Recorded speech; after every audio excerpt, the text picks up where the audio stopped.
یہ تو آئے ہیں کاروبار سیدھا کرنے، فوٹو کھنچوانے، فلاں کام کے لیے. یہ تو وہ جو ہم دینا چاہتے ہیں اس کا تو مزاج ہی نہیں. پہلے بھی میں نے کہا تھا، پھر کہتا ہوں، مجھے شوق نہیں ہے. خدا مجھے معاف کر دے اس دن سے پہلے جس دن یہ شوق ہو کہ میں سویرے جاؤں گا تو نوٹ لاؤں گا، تو شام جاؤں گا تو نوٹ لاؤں گا. یہ شوق نہیں ہے، طبیعت نہیں ہے، من نہیں چاہتا. لیکن یہ کہ یہاں بھی آ جائیں خطاب کر دیں، یہاں بھی او خدا کے بندو، ہم کہاں اس قابل ہیں ہم خطاب کریں. ہم نے تو نا جی ایک اذان دینی شروع کی ہوئی، صبح و شام ایک اذان پڑھتے ہیں، ہے یہ پیغام حضرت احمد رضا کہ بارگاہ نبی کے رہو با وفا. ہم تو کہتے ہیں ادھر آ جاؤ، ٹھوکریں کھاتے پھرو گے ان کے در پہ آ پڑو، قافلہ تو اے رضا اول گیا آخر گیا. ہم تو کہتے ہیں ادھر آؤ، اللہ رسول کی بارگاہ کی طرف رجوع کرو. اور وہ ایک جملے پہ اگر تو عمل ہو گیا، پیار سے باتیں کرتا رہتا ہوں، سب کے ساتھ نہیں کرتا، جس کا مجھے پتا ہو کہ یہ تھوڑا سہ لے گا. ایک دوست نے مجھے کہا کہ میں تو آتا ہوں تو مجھے علاقے کے لوگ کہتے ہیں ان کو بلاؤ، تو میں کہتا ہوں پورا عمل کرنا میری غلط ہے، تو پھر میں باقیوں کو بھی لگا جاؤں گا. تو اگر تیرا ہی عمل نہیں ہو سکا تو باقیوں کو میں نے جا کے کیا سمجھانا ہے.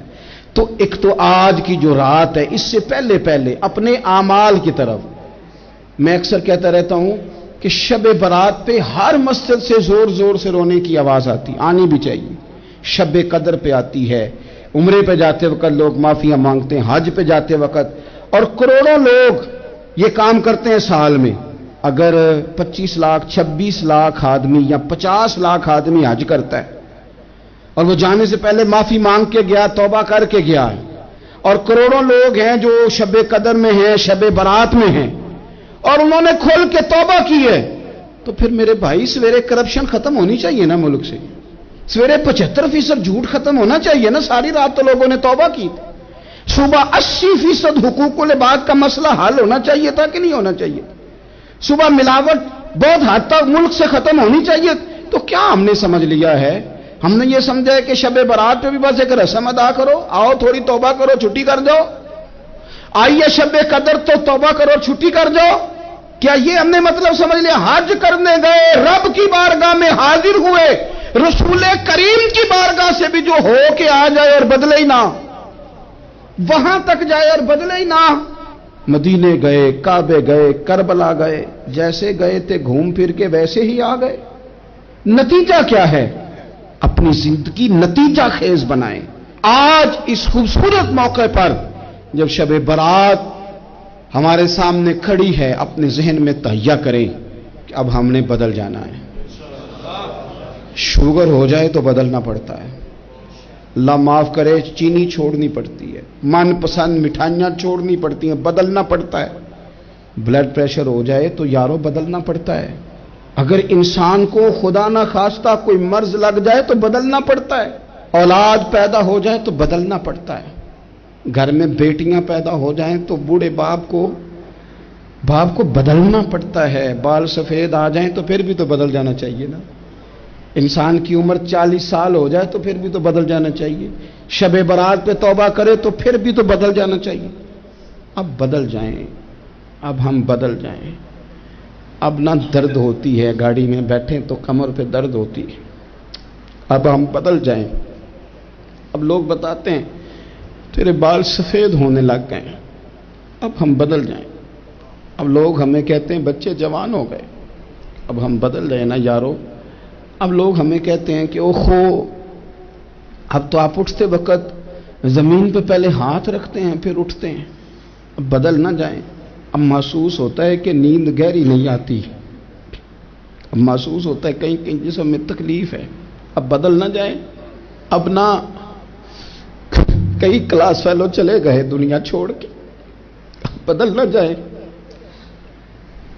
اپنے بہن بھائیوں میں سے کئیوں کا جنازہ پڑا، بدل نہ جائیں. ہم میں سے کئیوں نے ماں باپ دفن کر دیے، پھول ڈال دیے قبروں پہ. بدل جائیں. اب وقت تھوڑا رہ گیا، اب کچھ تبدیلی کی طرف آئیں. اب توبہ صحیح والی کر لیں، اب استغفار دل سے پڑھ لیں. اب تبدیل ہو جائیں. اب اپنے اندر باہر کچھ تبدیلیاں لائیں. اب اپنے ظاہر اور باطن کو سنواریں.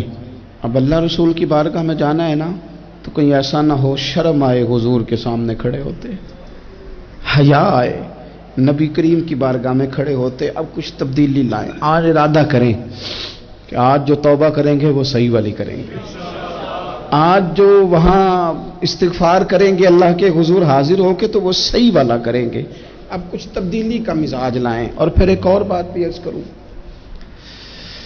ہمارے ذاتی تعلقات سارے دھوکہ ہیں، ہماری جیبوں میں مال سارا دھوکہ ہے، ہمارے بلند و باغ دعوے سارے دھوکہ ہیں، ہمارے بڑے بڑے رتبے سارے دھوکہ ہیں۔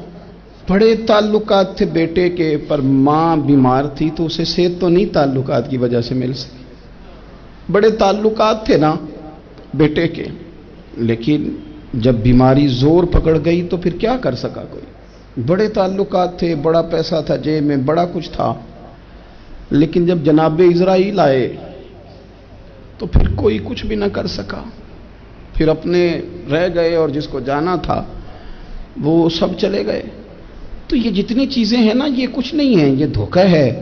سچ صرف اللہ رسول کی ذات ہے، حقیقت صرف دین ہے، اصل صرف وہ بارگاہیں ہیں۔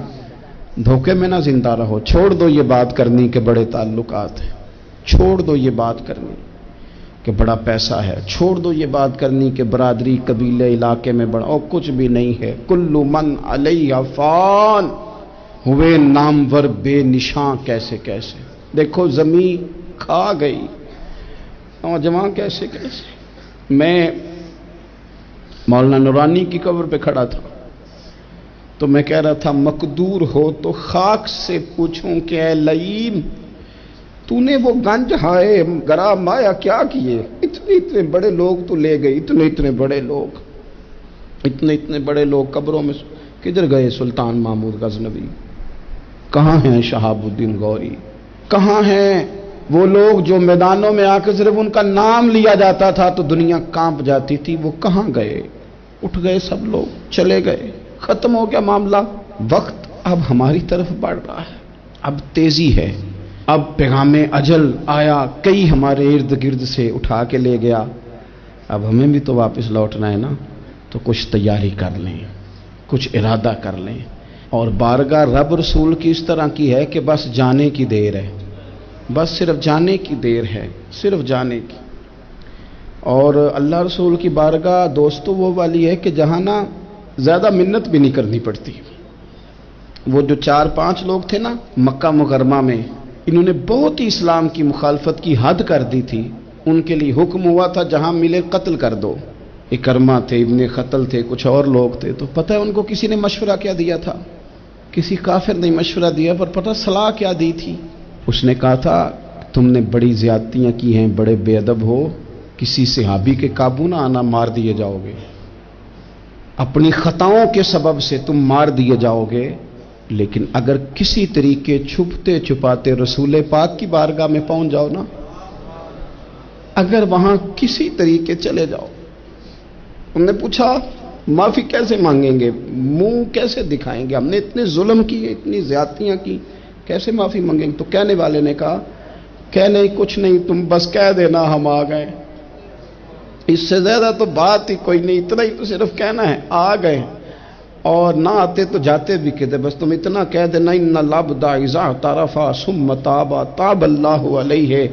نبی کریم علیہ السلام نے فرمایا بندہ جب آ کے کہتا ہے نا یا اللہ میں بھول گیا تھا، غلطی ہو گئی، ان العبد اذا اعترف، مان جو گیا ہوں، غلطی ہو گئی، جب کہتا ہے نا میں بھول گیا، ثم تاب، پھر وہ توبہ کرتا، تاب اللہ علیہ، اللہ دیر کرتا ہی نہیں،